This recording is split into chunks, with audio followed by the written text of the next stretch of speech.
Thank you, Chairwoman, members of the committee. My name is Judith McGeary. I'm here on behalf of myself and the Farm and Ranch Freedom Alliance in support of the bill. Our understanding of biological systems have come a long way since I studied biology in Stanford 30 years ago. I think probably many of you have heard in the last decade to 2 decades about the human microbiome and how vital it is to human health and our immune system and our brains. What is much less well known is that soil has a microbiome as well. It has an immense range of bacteria, fungi, protozoa, and nematodes that are vital to how soil functions. The makeup of that microbiome depends on the soil structure, the climate, and how that land is managed. That includes natural management. Our country was blessed by having immense acreage of very rich soils that occurred because of the grazing herds across our plains and through much of Texas as well. The problem we have is that conventional agriculture methods have generally degraded that soil by killing the microbiome off. And when soil doesn't have a living, active, healthy microbiome, it is unable to absorb natural rainfall, which means that we get runoff, we get flooding, we are very susceptible to droughts, and we overuse our irrigation. It also means that we can't cycle nutrients through the soil, leading to nutrient-poor crops and resulting human health impacts. There is an alternative, regenerative agriculture. There are 6 principles of regenerative agriculture that are mentioned in the bill. The first is to maintain living roots, because actually the plant roots feed the microbiome. They provide nutrients to the microbiome. Connected with that is the next principle, which is we want many different types of plants because they each provide different types of nutrients. And so you get a healthier, more varied microbiome when you have many different types of plants. You minimize the disturbance. So you reduce tillage. You reduce chemical usage of the types that would destroy the microbiome. You basically try to preserve the living roots and the living microorganisms. You armor the soil. It's an odd term, perhaps, but we talk about protecting the soil by either having living plants or mulch or other things that protect it. This prevents the rain from directly hitting the soil, allows absorption of that water, and again, I keep coming back to it, protects those microorganisms. We integrate animals because animals provide nutrient cycling, as well as, yet again, create a whole nother layer to this microbiome. All of these first 5 principles are recognized by USDA. They don't use the term regenerative agriculture, but it's in healthy soils, and I have the citation in my written testimony. The 6th one is context. And that is something that USDA doesn't discuss as much, but in the community of farmers and researchers and proponents of regenerative agriculture, we talk about context a lot. Because one of the keys about regenerative agriculture is it's not simple, it's complicated. And it depends, what is your soil type? What are you trying to do on your farm? What has been the history of the land use on that farm, and therefore what's your starting point? We have a lot of tools for regenerative agriculture already. You will hear from witnesses, people talking about successes we've had. But we're having to figure it out as we go along, because how does that apply to West Texas crops? How does that apply to Central Texas pecan orchards? How does that apply to all of these different contexts? And we don't have the research to give us those tools. I have some material in my written testimony, which I'll skip unless there are questions, about the issue of industry funding of research and the need for this public funding to go not only to fund the studies, but to fund studies at universities that don't have a conflict of interest. Because one of the great things about regenerative agriculture is that it's much less expensive on the input side. There isn't a lot of profit to be made selling the inputs for regenerative agriculture. And so we need that unbiased, independent research. In doing so, you will help us rebuild the soils of our state and ensure that we're able to raise healthy food right now and for many years into the future. And with that, I'm happy to answer any questions. Thank you. Members, any questions? Thank you very much. Thank you. Next, we're going to have a panel.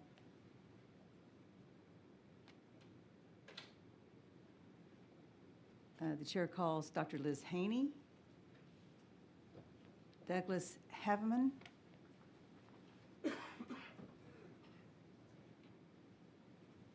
Troy Swift.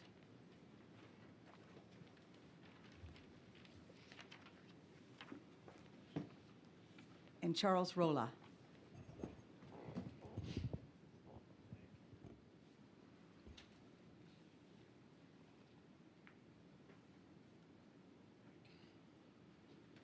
Would you like to start? Sure. And please Thank state your you. name, who you represent, and your position on the bill.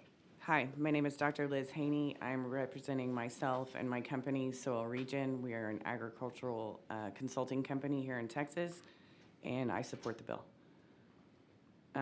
As I said, my name is Dr. Liz Haney. I'm a soil and ecosystem scientist. Along with my husband, we co-developed a soil health test called the Haney Soil Health Test. We did not name it that, somebody else did. I am a co-owner of Soil Region. We are an ag consulting company. I was born and raised in Texas and work all across the country with the producers to help them transition and implement regenerative agricultural practices for people, planet, and profit. So thank you for your time and attention to this bill. House Bill 5339 is critical because it supports research, education, and outreach in regenerative agriculture right here in Texas where we need it most. So regenerative agriculture is not a buzzword. It's a data-driven, science-based system that restores soil health, reduces input costs, and improves farm profitability. And right now, with volatile input prices, rising fertilizer costs, and extreme drought conditions, our producers don't have many levers that they can pull. They can't control the weather, commodity prices, or input prices, but they can control their management practices and what they input into the land. So through years of work, I've seen that as soil health improves through regenerative practices, so does resilience. With better microbial activity and higher organic matter, farms require less irrigation and fewer chemicals, and that translates into real financial return. We've seen producers increase their net returns from between $100 and $500 per acre after adopting regenerative practices. That's a big deal when you're trying to stay on your land and keep your farm. And there's something even bigger at stake. As we learn to scale regenerative agriculture throughout Texas, we have the opportunity to restore the water cycle. And in my written testimony, I go into this in more detail and provide a picture for evidence, but you can ask questions about that later if you'd like. Healthy soils capture and hold rainfall. They reduce runoff, they improve infiltration, and reduce irrigation. That means that more money stays on the land where it falls and not lost downstream. And in drought-prone areas, this is a lifeline for the producers. So regenerative agriculture is climate and context dependent. What works in the Midwest may not necessarily work in West Texas or South Texas in the Valley. That's why we need localized research. So this bill will help universities conduct long-term, systems-based research that reflects real-world condition and delivers usable results to farmers on the ground. Another reason to support this bill is that the connection between soil health and human health. The quality of our soil directly impacts the nutrient density of our foods. There is probably between 30 and 50% nutrient decline from the 1950s in our vegetables and our fruits. And that's a result of the degradation of our soil. So that's why we need this research. Regeneratively grown crops have been shown to contain higher levels of essential micronutrients like zinc, magnesium, as well as antioxidants. And that's not just good farming, it's good public health. So finally, this bill creates a pipeline of knowledge, empowering farmers, ranchers, students, veterans, small producers with the education, tools, and technical support that they need to succeed.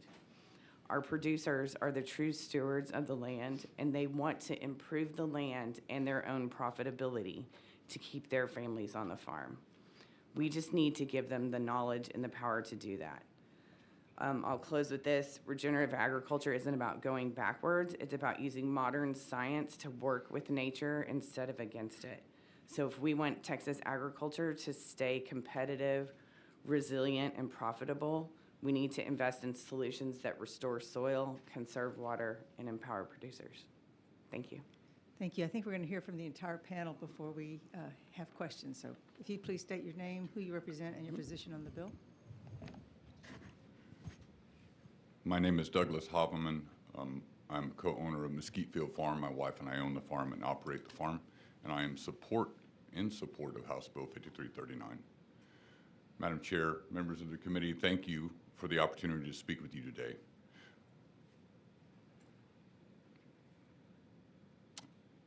The bill represents a practical, forward-looking step toward the future of Texas agriculture. It invests in independent, evidence-based research into regenerative agriculture, work grounded not in industry preferences, but in real-world outcomes. It aims to help farmers and ranchers of all sizes improve soil health, retain water, reduce reliance on costly chemical inputs, and increase the long-term resilience of their operations. These outcomes we all want for our farms, our environment, and our state's food economy. I'm a U.S. Army veteran of the first Gulf War, and I've spent the last 10 years serving as a mentor and educator to the next generation of producers. I work with programs like the Council for Healthy Food Systems, Plant It Forward, and the Texas AgriBiology Program's Battleground to Breaking Ground, where I teach active duty military veterans, and beginning farmers and ranchers in regenerative agriculture. Over the last decade, I've taught more than 900 students from across the globe how to build operations that work with nature, not against it. These producers are hungry to learn, but they need research, mentorship, and education that matches the challenges they face today, not challenges of 50 years ago. Before launching our farm, I spent years in information technology managing global projects across all sectors and reporting directly to the C-suites for 2 Fortune 100 companies. That experience gave me a deep appreciation for data-driven innovation, for cost-conscious strategies, and for the development of systems, skills that I now apply in agriculture. Now it's time to invest in our soil-centered, resilient-based agriculture that meets the needs of a changing climate, a changing economy, and a changing generation of farmers who don't want to farm the way that we currently farm. Our land-grant universities have done an outstanding job advancing industrial agriculture technologies. They're the experts in that space. But much of that work followed the Get Bigger, Get Out model promoted by Secretary Earl Butz in the 1970s. That was not supportive of small farms. That was big farms. Get bigger, get out. A lot of these people now getting into agriculture can't afford big farms. So all they have is a small farm.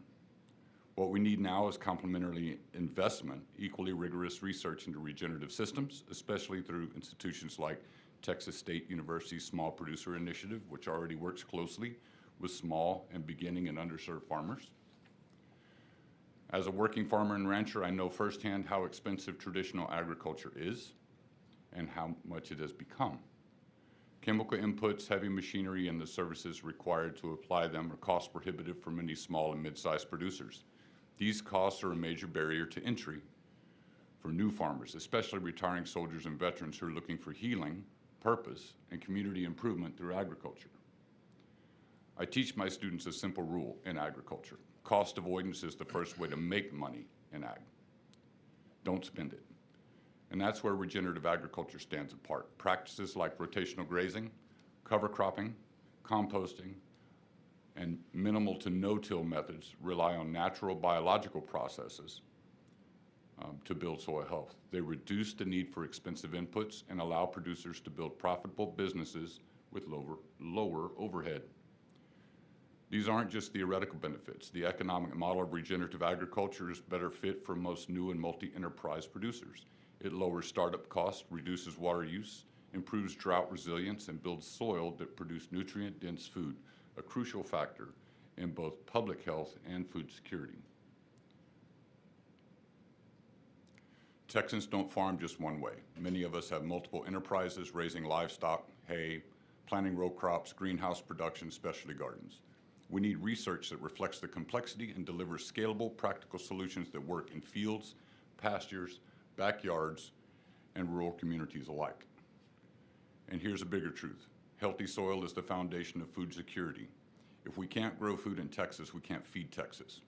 Regenerative agriculture ensures we protect and hold our soil resources not just for today, but for generations to come. This is about more than farm economics. It's about ensuring that all communities continue to have access to affordable, nutrient-dense food grown right here in Texas by Texans. In closing, House Bill 5339 gives Texas a unique opportunity to lead in agricultural innovation by investing in transparent, independent research that helps producers adapt, thrive, and feed themselves, their communities, and beyond with integrity. This bill will support farmers, improve public health, and protect the future of our food systems. I respectfully urge your support for House Bill 5339. I'm honored to speak with you today and happy to answer any questions. Thank you. Would you state your name, please, who you represent, and your position on the bill? Hello, my name is Troy Swift. I'm the owner of Swift River Pecans in Caldwell County. I am also the president of the Texas Pecan Growers Association, although I am not testifying on their behalf. I say that because I want you to know I see the bigger picture agriculture beyond just my farm. I am in support of HB 5339. You've heard a lot of good reasons already. I'll reiterate some of them, but go into some farmer specifics. One is that Texas, the Southwest United States, and northern Mexico are in severe water shortage situation. You know, you hear about Mexico having to pay debt to Texas, to South Texas farmers, except the problem is they don't have any. So we have to figure out how to conserve water as Texas farmers. So I like to use the term countermeasure to drought. I am not a military veteran, but I like to use that term because people understand it. Gives the farmer a tool that they can use in the event of drought, overregulation, or just regulation and limited water supplies. Every 1% of organic matter in soil increases the water holding capacity of 15 to 25,000 gallons per acre, and that is a tool that Texas farmers need to know how to use. The thing is, we need the training. Those of us that have gone and trained ourselves understand this, but we need the higher education institutions to be teaching our students that will move into agriculture these facts. In addition, I have noticed that the young people are far more interested in this kind of agriculture than other, and so it'll be a good way to get them to come into it. The next thing is farmers we just can't afford to farm the old way. Fertilizer costs have doubled or tripled. They've gone back down now a little bit, but we're very vulnerable. When the Ukraine war broke out, fertilizer prices doubled and tripled. Some of us were actually trying to buy next year's fertilizer for fear that it wouldn't even be available. Well, that's a position that a farmer cannot be in. We don't want to be in that situation. So, you know, the supply chain got interrupted. The traditional way of farming got interrupted and the costs went through the roof. So we have to find alternatives. And I made the turn 4 years ago and went at it pretty aggressively, learning these regenerative agriculture techniques. Here's another one though. This has to do with Texas. Customer demand and government requirements. So first of all, individual customers are increasingly interested in having healthy food and increasingly interested in having less chemicals and fertilizers put on their food. Since I changed to regenerative agriculture, I've had more customer interest in this subject than ever before. Beyond that, though, large corporations and government entities like the EU and even the US are implementing restrictions on what are called maximum residual limits on some chemicals and are requiring sustainability assurances. Many big companies are now wanting sustainability assurances to validate their sources. So Texas needs to lead in the development of regenerative agriculture to drive large business and export markets. We're very interested in our export markets. We need to drive large business and export markets to buy Texas agricultural products. And we need the training to do that. We need to be able to use these regenerative techniques.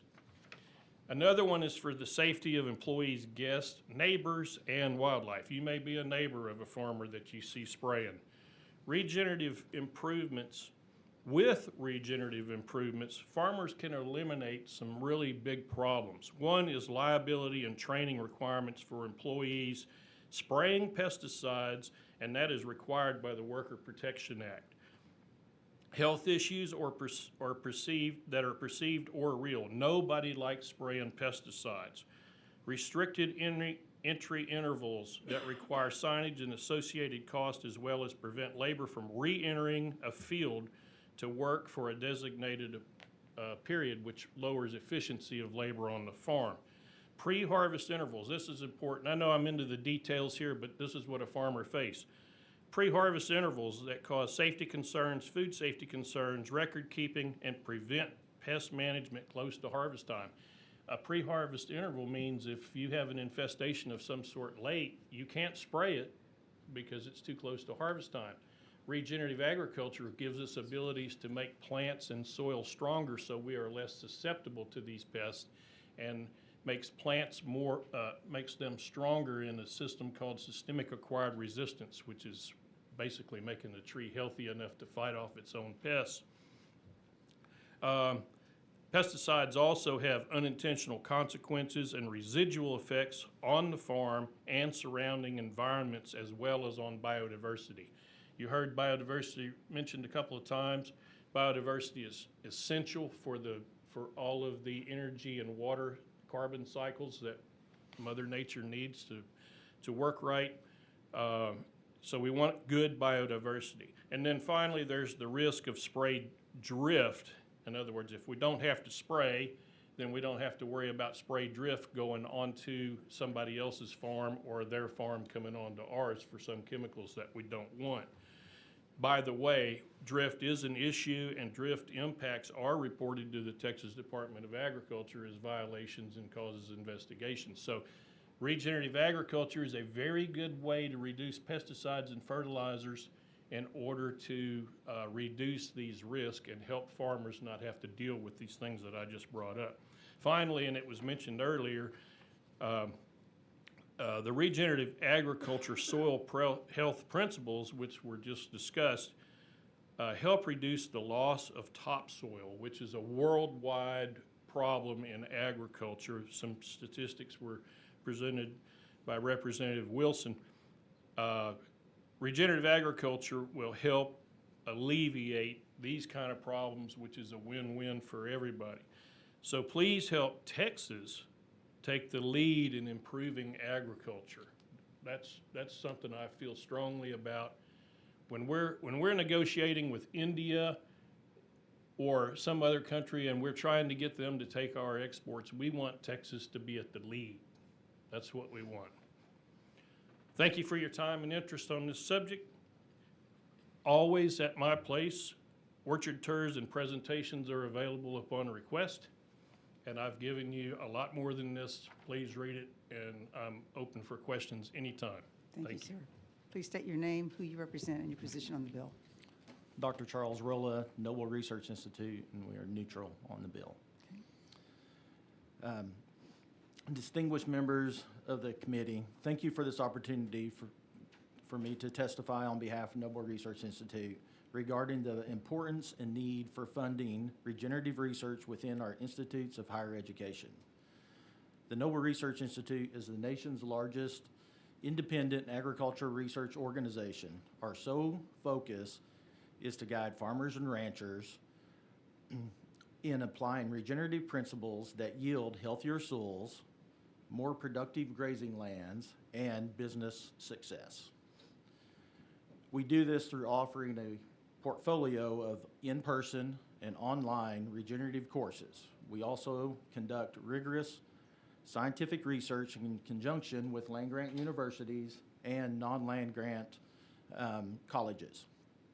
I've spent the last 19 years at Noble leading producer-driven applied research programs and working directly with producers in implementing regenerative management decisions. I myself I'm also a producer. My wife and I own and operate C-Bar B Ranch, where we raise cattle, horses, chickens, swine, pecans, and fruit crops. We are following the regenerative principles to improve our soil health on our own operation. Agriculture lands are a complex ecosystem. Agriculture producers rely on these 6 soil health principles that's been mentioned previously, while implementing countless practices that are specific for their environmental context. However, conventional agriculture research implies what is known as reductive research model. That is to be said that conventional researchers isolate a singular variable within this complex system. Then that's what they analyze, that lone variable in a controlled environment. Additionally, the reductionist model traditionally focuses on mitigating symptoms, not addressing the root causes of the problems that the producers are facing. Agriculture lands have countless variables. Every variable may or may not influence each other, but as we all know, agriculture lands do not exist in a controlled environment. Just this past weekend on my own operation, I received almost 20% of my average annual rainfall. A reductionist research approach cannot account for this type of variables, and it cannot account for the ever-changing environment facing agriculture producers today. This is especially true for producers engaged in regenerative approaches that rely on multiple, non-prescriptive practices, all of which fall within the 6 soil health principles and are interrelated to the principles. Regenerative agriculture research, whether undertaken by universities or through university collaborations with nonprofits, require a non-traditional approach. The opportunities that exist to address these concerns or challenges with a new perspective, a regenerative perspective, and an alternative approach to our current research funding model. State and federal programs that encourage our universities, research organizations, and the ag industry to adopt a regenerative perspective is essential for the success of agriculture production moving forward. Thank you. Thank you. For those of us that didn't know about regenerative agriculture, I think we know a lot about it now. Does anyone have any questions for this very informative panel? Yes. Please, Ms. Davis. I do want to say one thing. Like, that was fascinating. Like, I'm a science nerd, so that was fascinating. I would love for y'all to continue the conversation with TEA, and perhaps as we're doing the CTE ag courses, put that into some of those high school courses, because this information was fascinating. And I think if they learn some of this a little bit younger, then they can go into college and study this and then just do phenomenal things. So thank y'all so much. Thank you. Members, any other questions? I have a couple. Chair Wilson. I know my wife is watching. When you go to the grocery store and it says organic, is it really organic? Can we be confident in that? No. In some cases, you probably can, but not always. I mean, there's probably some adulteration in there somewhere. The term organic is a little bit, this is my opinion now, is a little bit of more of a political issue than it is a good way of farming. Now, organic, if it's followed by the rules, it certainly is good and reduces toxins and things of that nature. But it is very restrictive in practicality, and so regenerative is kind of that way a little bit, but I mean, toward the organic side a little bit, but it's not held to the same requirements, which gives the farmer more leeway to deal with his problems. So, sweetheart, if you're watching, please don't make me buy the $3 can of green beans anymore. Let's just go with the $1.50. I'm joking. You know, I'm just asking this question because we all ask ourselves, because we're really not interested in food until it's sitting in front of us, correct? And then wouldn't you say that there is an immense population growth that's basically looking towards the organic aisles and, oh, by the way, pasture-raised versus non-hormone chickens? I mean, I could go on and on and on. But we have seen an increase in terms of people, of the demand. Is that correct? Research has shown that consumers are willing to pay 30% more for products that have sustainability or regenerative claims. And back to the organic, there are organic inspections, but there is not transparent traceability for any of those products. And organic is not scalable throughout the entire state of Texas or the country or the world because it is too restrictive. Regenerative agriculture seeks to reduce inputs and improve soil health and improve the nutrition of our food, but it's scalable because it is context dependent and it's flexible. It's not government mandated. And earlier on, one of y'all had mentioned that the fact of the matter is back in 1950s and such, the nutrients in our food was significantly higher than it is today. Was that an accurate comment? Yes, there's a lot of research that shows that you have to eat basically 8 oranges to equal 1 orange from the 1950s. There's mineral depletion in all of our vegetables and then also in our meat. Cattle that's produced in a regenerative manner has higher phytochemicals, antioxidants, a better ratio of omega-3 to omega-6, so it's better for your heart, and it does improve human health. And so this isn't necessarily saying, hey, we're bad for allowing X, Y, and Z to basically fill our shelves. This is really, hey, this is a new generation because the demand is there. As you said, Representative Davis, that people are more interested in what they're consuming now. And, oh, by the way, you know, there's a lot to be said in that when you look at just making sure that we're providing good food in schools and so forth, that this level of research could be instrumental. Do we really do a lot of research in regenerative in other places, and that's why this is really need, or are we just trying to make something, look at a solution looking for a problem? The farmers are the ones doing the research right now on the ground.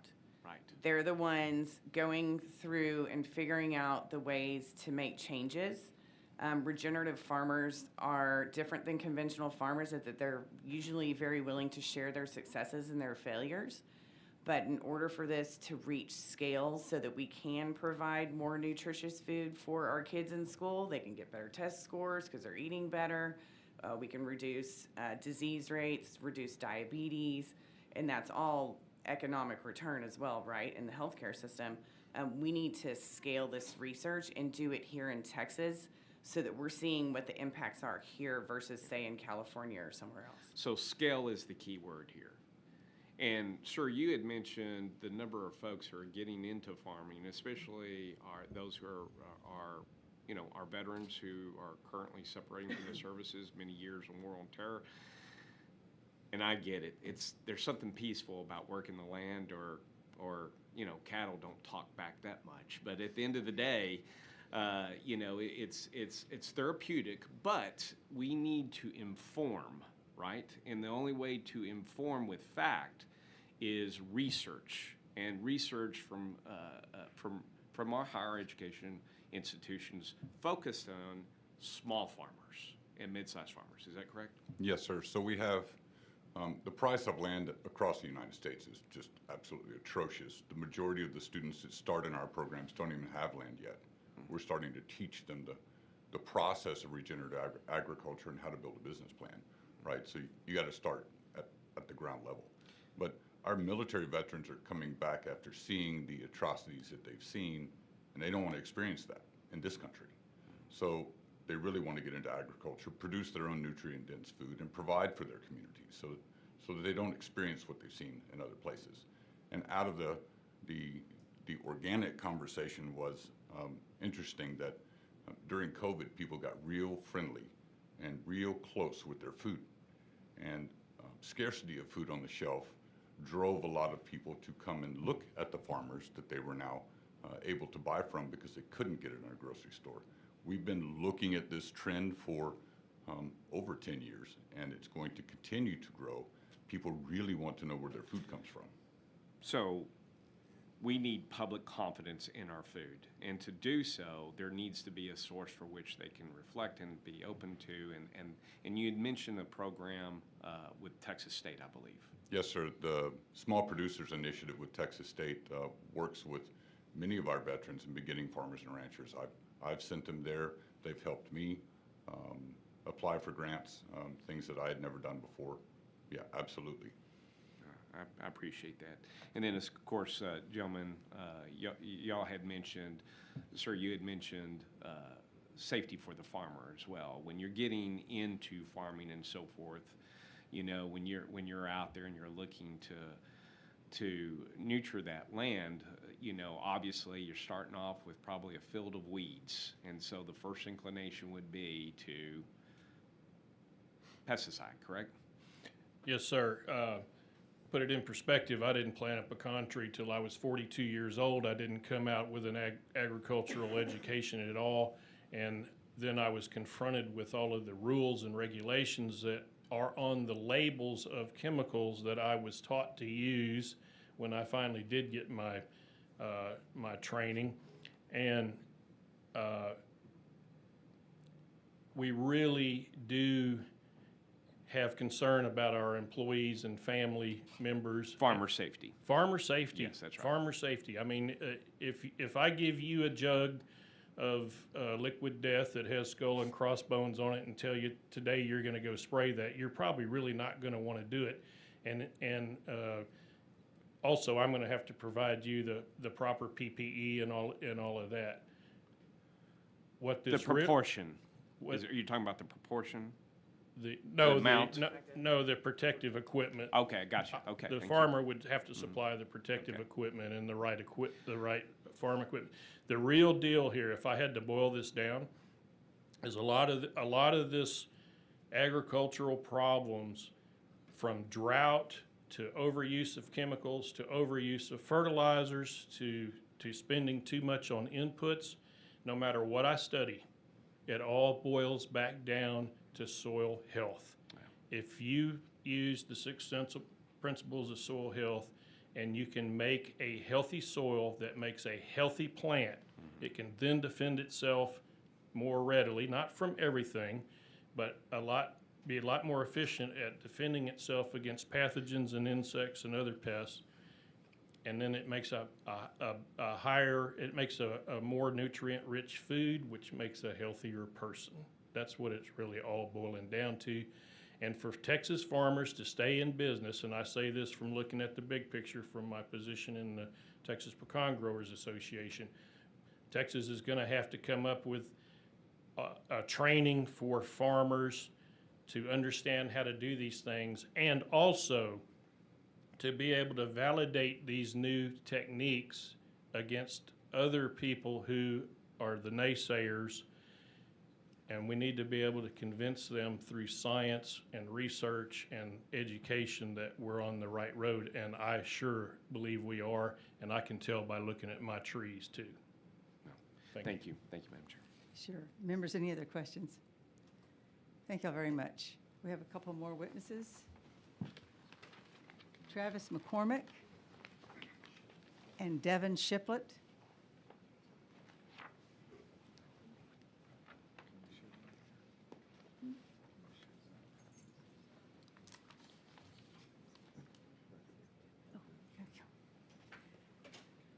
Let the record reflect that Representative Shaheen is present. Please identify yourself, who you represent, and your position on the bill. Chairman and members, thanks for the opportunity to testify. My name is Travis McCormick, and I'm here on behalf of Make Texans Healthy Again in support of House Bill 5339. Our organization advocates for state-level policies that prioritize prevention, improve nutrition and fitness, and promote transparency, affordable access, and freedom in healthcare and food systems. This bill is a smart, future-focused step that recognizes something we say often. Health begins long before the doctor's office. It starts with our food, and our food starts with how we grow it. This bill creates a research initiative to study how agricultural practices, particularly pesticide use and soil health, impact human health, nutrition, and chronic disease. It also supports regenerative practices that reduce harm and improve long-term outcomes. This type of research is urgently needed. Today, chronic diseases account for 90% of U.S. healthcare spending. Rates of diabetes, dementia, autoimmune conditions have exploded in the last several decades, despite more prescriptions and higher medical spending than ever before. Meanwhile, our food supply has grown increasingly industrialized, relying heavily on synthetic inputs that degrade the soil, reduce nutritional value of crops, and expose Texans to potentially harmful residues. And we've barely scratched the surface on when it comes to studying the long-term impacts on our gut health, immune function, and disease risk. For far too long, we've treated industrial agriculture as the only scalable solution. But Texans are resilient and innovative. Regenerative agriculture isn't impossible, it just hasn't been prioritized and focused on at scale. This bill is a meaningful step towards investing in alternatives and unlocking human ingenuity to improve health from the ground up. By empowering our universities to lead the way, this bill helps Texans shift towards a prevention-first model of healthcare, starting with where health begins, our food system. Thank you. Thank you. Members, any questions? Thank you very much. Thanks. Devyn Shiplett.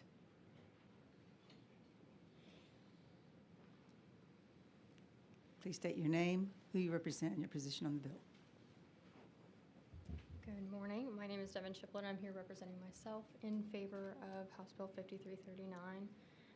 A little bit of background on me. I am a current student at A&M. I'm studying rangeland wildlife and fisheries management with a natural resource policy and management track under Dr. Lopez. I am a non-traditional student, which has given me a pretty unique perspective on this topic specifically. I grew up on the outskirts of San Antonio where I got to see land development happen real time. And that in itself is what influenced me to kind of pursue land use policy and how that impacts Texans. It wasn't until I was blessed with the opportunity to start my coursework that the numbers really started popping off. And I saw that the problem that initially I felt, the numbers were there supporting the things that I was witnessing. So when it comes to development, we have 1,100 people per day coming into Texas. As Representative Wilson had mentioned, we have a lot of people coming in with a lot of different attitudes and mindsets when it comes to what is important to us and what our morals are reflecting.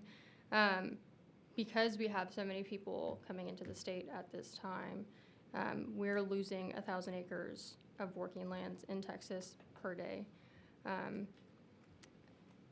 With my support of this bill and communicating that, what I'm seeking to do is to show you guys like the urgency of supporting this bill. It sounds like a bill that is universal and everyone can get on board with and support, but I think it would be very easy for someone to say, well, we can do this at another time, and I'm here sitting in front of you guys saying now is the right time to do that. Texas contains 8 of the top 15 fastest growing cities, and with this influx of people, we are affecting our grazing lands. Of the land that is being developed, 72% are grazing lands, and with that land at risk, we have a lot to think about. When we are impacting these working lands, the things that get put at risk are self-sufficiency, economic resiliency, and by supporting this bill, we are encouraging innovation within this.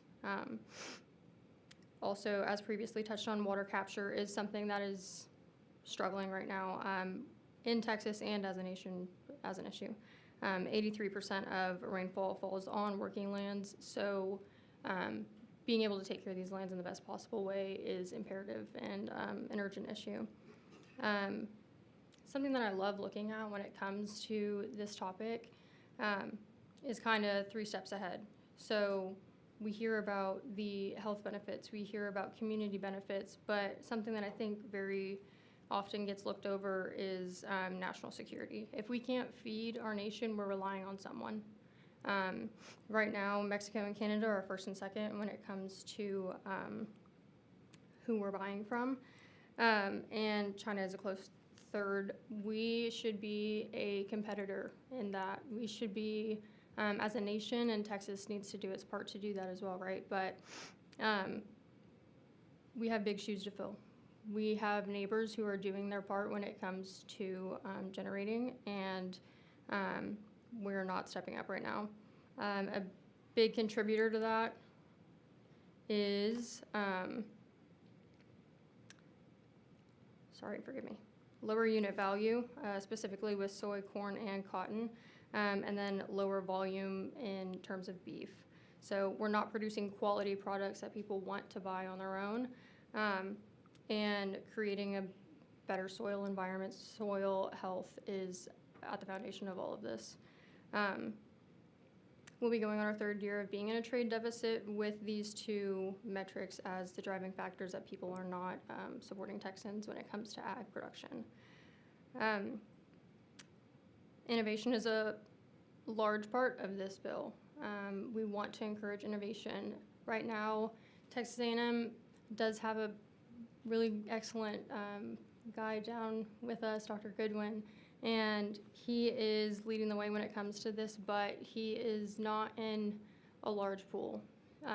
The work that he's doing with the Center for Grazing Lands and Ranch Management is not something that is common. His work is because he has a passion for it. It's not something that people just take up readily. As Representative Davis had mentioned, if students only knew, if communities only knew of the options and the opportunities within this, and what could come out of it, it's only good things. So competition does breed excellence. So if we extend this research opportunity past A&M, it's good to have competition. It's good to have the more minds on something, the better. And I think another thing that gets overlooked is that for every $1 that gets invested into ag resiliency, $23 in land value matches it. That's a pretty high number and pretty convincing.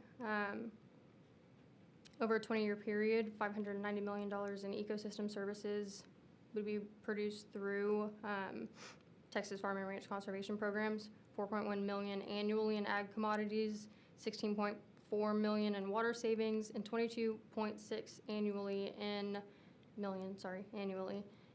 coastal and inland flood prevention. Representative Wilson, as you had mentioned, development patterns are at the forefront of this, and with that, I close. Thank you. Members, any questions? Thank you very much.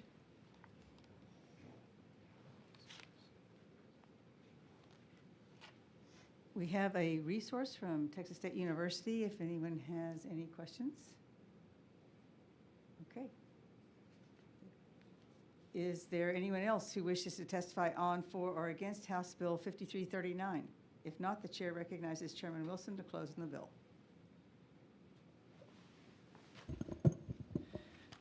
Thank you, Madam Chair and members.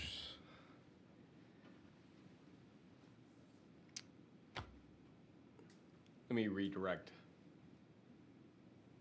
This bill creates a new grant program, focused on the regenerative that has been mentioned today.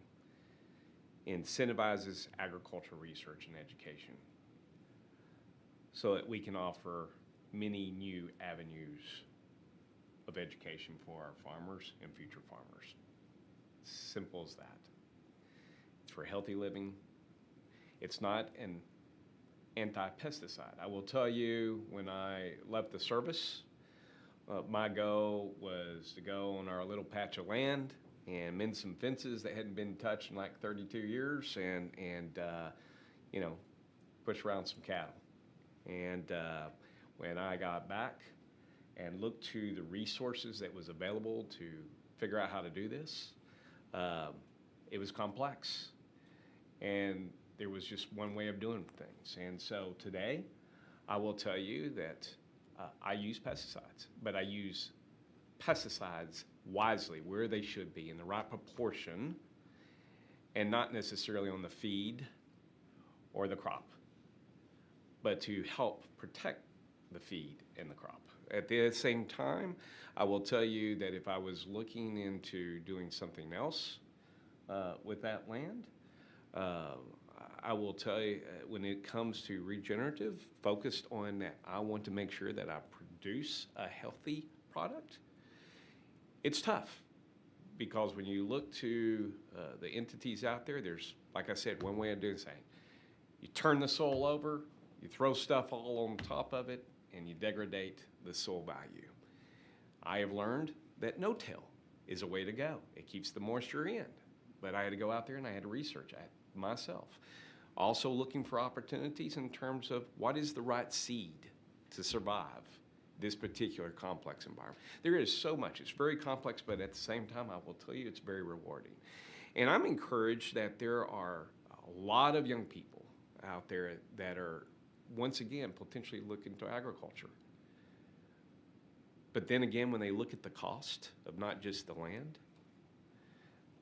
but the cost of the equipment, the fertilizer, and everything else like that, they're going to look towards alternatives. And I want that research to be there to say, hey, this is how you can wisely do this to grow a great product for yourself, your family, and possibly as a business.